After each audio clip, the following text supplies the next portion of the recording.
सर्वांना जय बाळू मामा. सकाळी 7 वाजले आणि मी उठलेले तोपर्यंत आमच्या राणी सरकार माझ्यासोबत उठून कामाला लागलेल्या. बघू शकता सकाळीच खिडकी उघडली, जरा मनाला प्रसन्न वाटलं. राणी सरकारांच्या नखरे खूप सुरू होत्या म्हणून जरा तुम्हाला दाखवायचं म्हणलं राणी सरकारांना.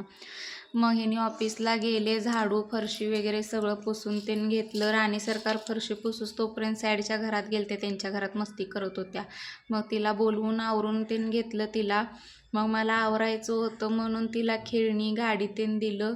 मग मी आवरले, आज जरा माझं लवकरच काम आवरत होतं. मग 7:15 वाजले. रांगोळी देवपूजा वगैरे करून गेले. मग चहा वगैरे पिलं. 8:45 वाजलेले. भाकरी तेन करून घेऊन कपडे वाळत घालून आले. मग 10 वाजले तोपर्यंत. मग आज काय काम नव्हतं म्हणून म्हणलं टाकाऊ वस्तूपासून टिकाऊ वस्तू करायचं. मग करायला घेतलं. खरं राणी सरकार आमच्या मध्ये करून मला काय करू दिले नाहीत. तरी पण लास्टीपर्यंत जरा कापून वगैरे घेतलं. मग जरा ठेवून वगैरे बघितलं कसं वाटतंय कसं नाही. मग राणी सरकारांना जरा झोप आलती, सकाळी 7ला उठलेल्या ना त्या माझ्यासोबत. मग आजचा दिवस असा गेला. सर्वांना जय बाळू मामा. उद्या भेटूया. पाहुणे आले, इथे बसले. साखर नाही, चहा पत्ती नाही. अगो बया.